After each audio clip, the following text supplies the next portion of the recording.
Good afternoon, everyone. Thank you for joining us today. My name's Lee Krager. I'm the External Affairs Officer here for the disaster in North Carolina. I'm joined today. We have several people in the room, but we have a couple of key speakers. One is our Deputy Federal Coordinating Officer, Jeremy Slinker. If you were able to join our last pen and pad we had, Jeremy went over kind of our housing issues with us, so he's here for a brief update. We also have Miss Heather Smith. Miss Smith is leading our private roads and bridges task force for the disaster. So we are recording. I'm going to let them speak, and then we're trying to save as much time as possible for your questions. So with that, I'm going to turn it over to Mr. Slinker first. Okay. Hey, good afternoon, everyone. It's good to be back with you. As you know, it's an important partnership that we have here to do proper communications out to the North Carolinians that, need assistance in their recovery. So with us working together like this and answering questions and fielding questions that we know are being asked, we can get the right information out and, help get this recovery started. It's going to take a while, we know, and there's a lot of work left to be done. But I do want to just mention it's important that we work together to get the right message out. So with that, a couple high level updates that may lead to questions. And if we have very specific ones, if we can't answer them today, we'll obviously always follow back up with those answers as well. But the first one I'll start out is $269 million has been approved to 139,000 households and families and individuals to help begin their recovery. $292 million have been awarded in public assistance. And remember, public assistance is local, state, and tribal governments. This is for things like emergency response, debris removal, and any public facilities that may have been damaged in the storm. And I need to also mention, to make sure we mention our nonprofits that are always helpful in disasters and stand in the gaps for us. They're also eligible applicants under certain circumstances, as well as our houses of worship and churches that stand in there and help us as well. So 292 million in public assistance has been awarded to our impacted counties. Also in this disaster, we'll continue to note that for the first 180 days, there's a 90% cost share, federal cost share, and that's important. As normal, it would be 75%. Now, we'll just talk a little bit about housing and give a couple updates on progress. And that's what I'll emphasize. We're making progress. We still have a lot to do, but there's multiple ways that we help our impacted families and survivors with housing. And we also want to start, the overall goal is to get to a safe, sanitary, and secure housing situation until your permanent housing plan or your future long-term housing plan can be reached. And there's multiple ways we do that. And we also want to start in these instances, what is the most expedited way? And we'll talk about rental assistance. Rental assistance has been, rental assistance has been awarded to 450 families in this disaster so far.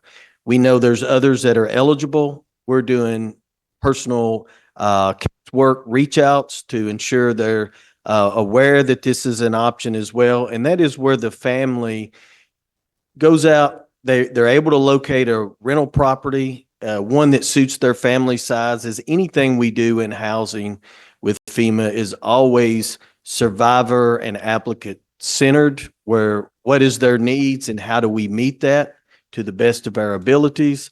One of those ways is that they find their own unit that meets their family size, potentially their pets or any other needs that they may have. And then with that, through rental assistance, they can be awarded funds to pay for those monthly fees and rental costs, to include their security deposit and even storage and things if they had that in the meantime. So we're strongly encouraging that. As we've talked about before, FEMA has awarded 200% of the fair market rate for rental properties. Through market research, we see some of those out there at being able to afford that cost. So we're continuing to move forward with that and encourage people to look for those properties. Now, we know that that doesn't work for everybody. That's why we have multiple ways we do this. So right after the storm, because some things aren't immediate, say like transitional sheltering assistance, TSA, that can be somewhat immediate or very fast because it's just the way someone is able to register and then go into a hotel to house them temporarily under emergency circumstances.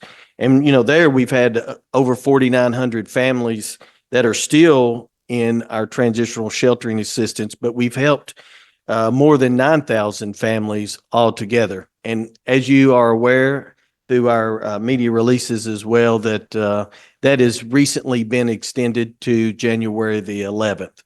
So as we're working through these housing solutions, we're also focusing on making sure those that are displaced do have somewhere safe and secure to stay till they're able to either get back in their own home or get in one of the housing solutions that FEMA offers.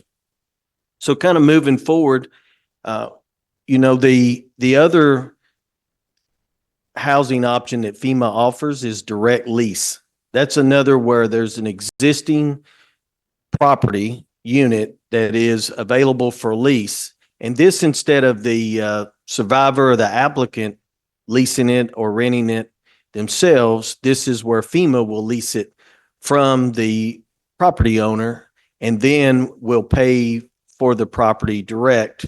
And then through our direct housing program, those that are eligible for the direct housing program can move into one of those units. So again, the direct lease, the contracts or a contract has been awarded. We're working through a vendor now. We're identifying properties, and our staff here at the Joint Field Office is identifying families that match up to a unit. So that's where we're at in that process now.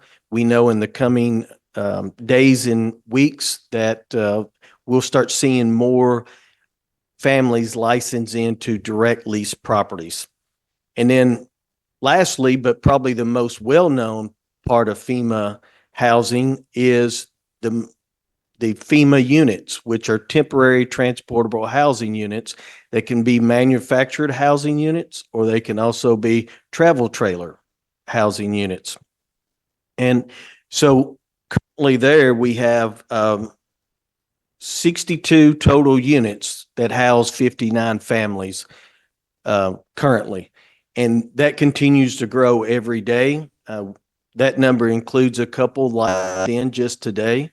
And so we're adding to that every day. It is construction and it is contracting.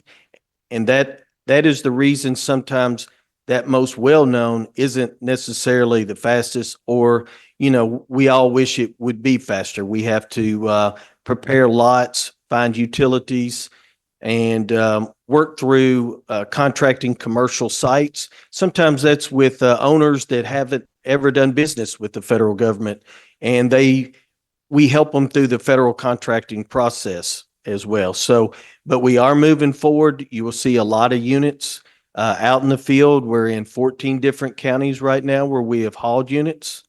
And we have 9 here in Hickory at our staging yard standing by. As those fill up, we will be dispatching others to fill those spots. So that covers the housing update.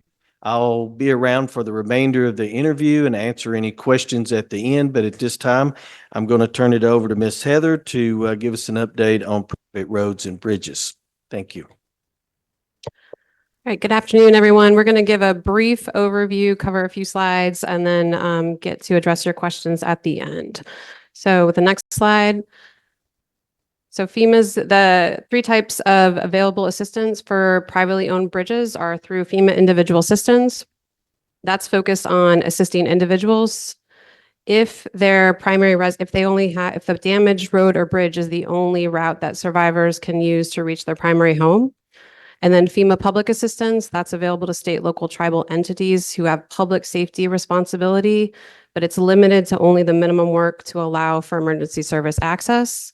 And then we also have voluntary agencies that are out in North Carolina conducting repairs independently, or they could potentially receive FEMA funding for materials through FEMA public assistance, or eligible PA applicants can contract directly with those voluntary agencies. Next slide.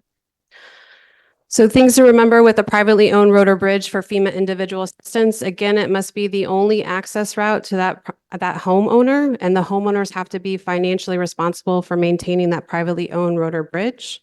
One other thing to keep in mind is if there is driveway damage, that's considered eligible under private roads under FEMA individual assistance.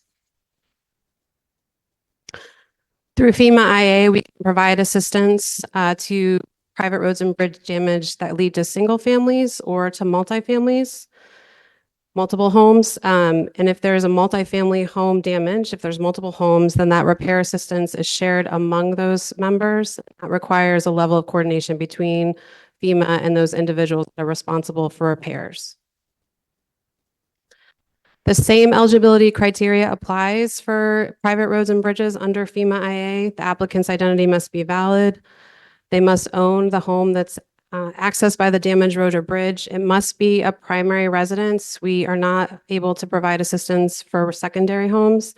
They must be financially responsible for maintaining that road or bridge, and their HOA or insurance does not cover any of the private road or bridge damage.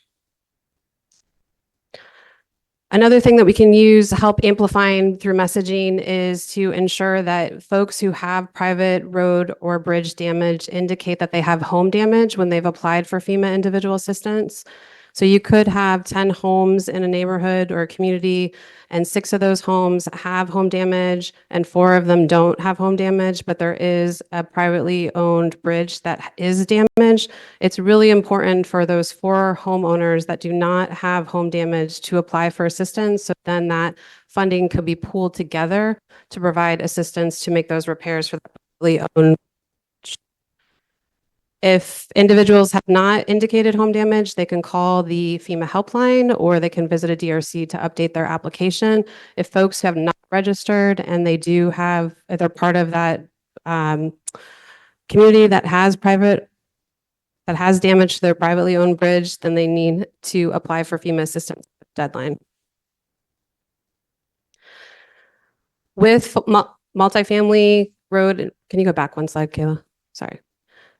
With distribution of awards for multifamily road and bridges, it's important to note that we need a copy of their homeowners association or their covenant, as well as their insurance documentation.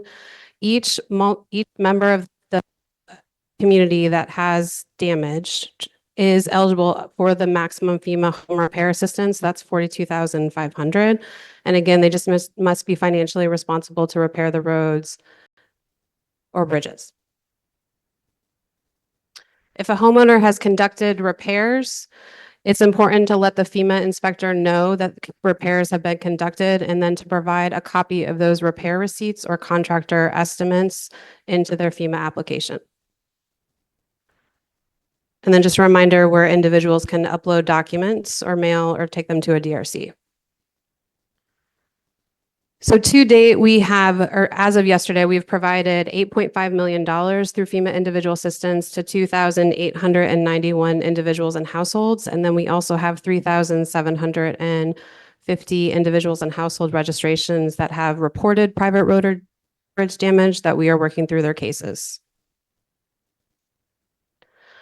On the public assistance side of things, just a reminder that this is not available to individuals and households. It's available to state, local, tribal entities who have a public safety responsibility, and it's limited to emergency service access to those affected homes.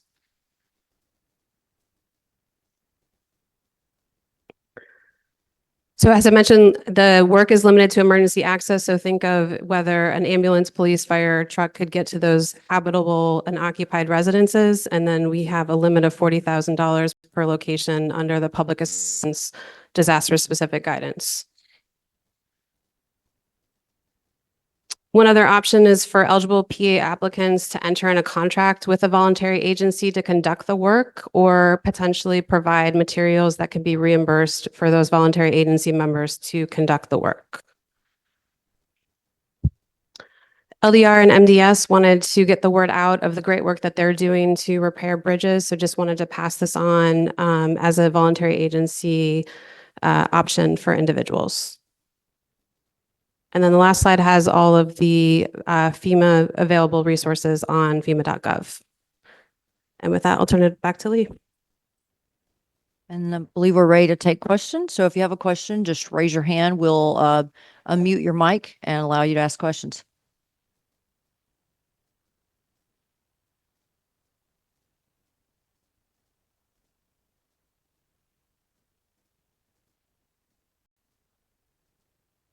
And we aren't seeing any questions coming through, so I'm double checking if anyone has a question online to raise your hand.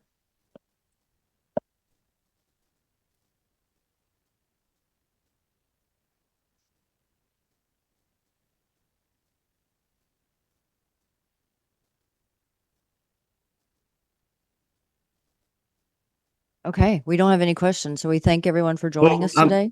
I'm Oh. sorry about that. Sorry about that. Quite all right. ahead. Hi, I'm Jose. I'm with a reporter with BPR. I had 3 questions actually, if that's all right. Sorry, got them right here. Go ahead, Jose. The first question I have for you is, how many transportable temporary housing units have been requested in North Carolina?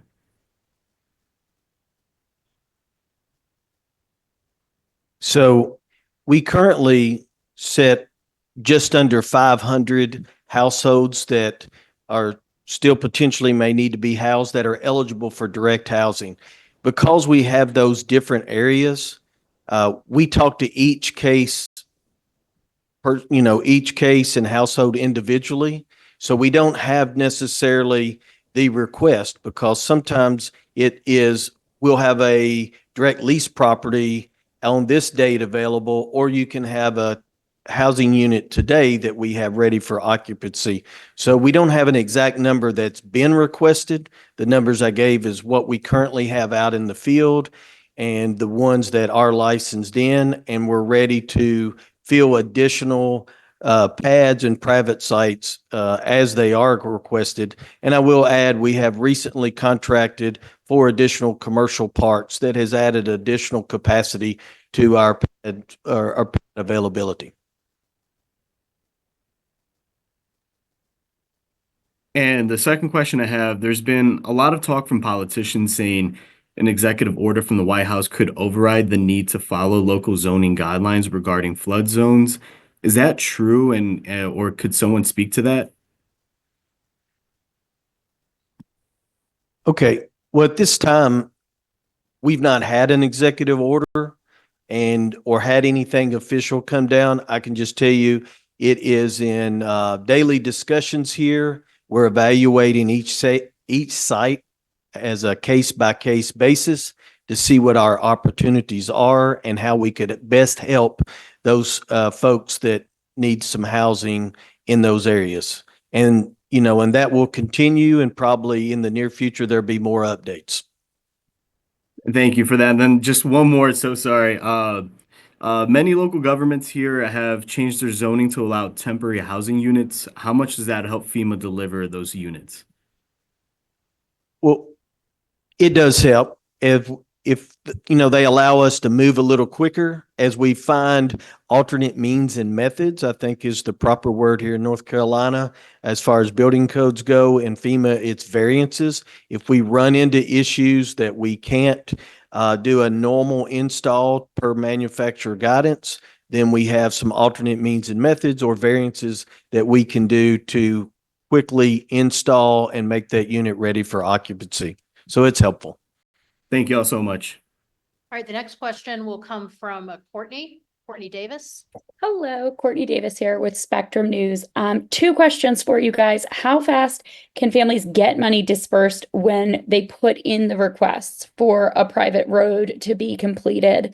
Right now, is that a week-long process? How long does that usually take? Does someone have to go out and assess the damage there before they can get that money?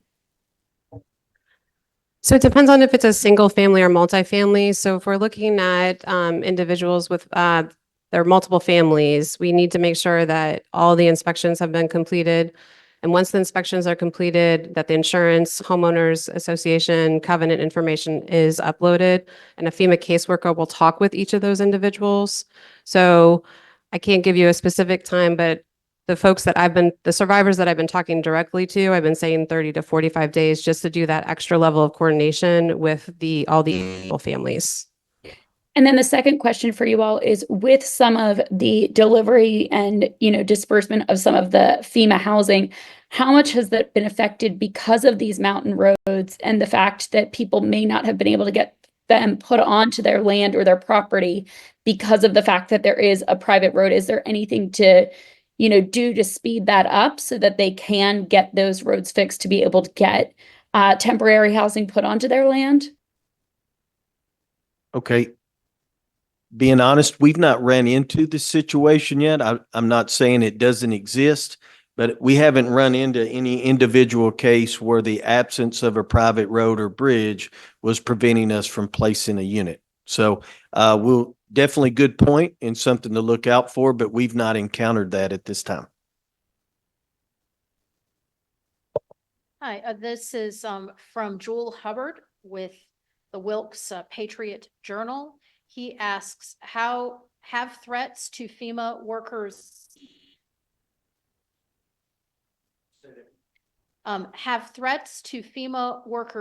eased? I spoke to him earlier and he was in reference to some incidents that may have occurred earlier in the disaster. Okay. Thanks for the question. And yes, they've eased. We still work through a few issues occasionally, but I know, that's kind of why I go back to the beginning where we develop a good partnership of transparency and working with each other to give out good, accurate information. And I think that is, a good contributor to that issue easing up a little bit. Thank you.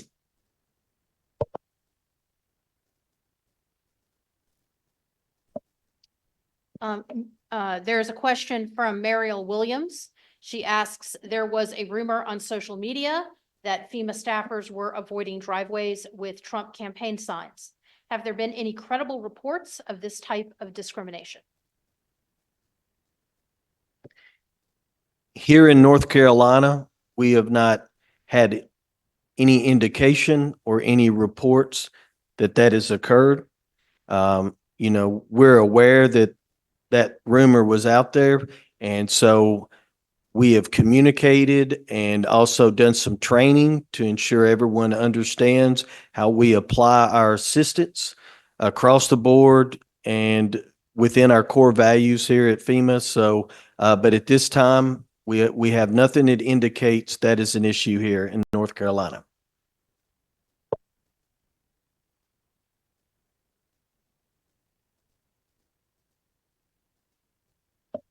Are there any additional questions? We're not seeing any hands raised, but you can put your questions into the chat.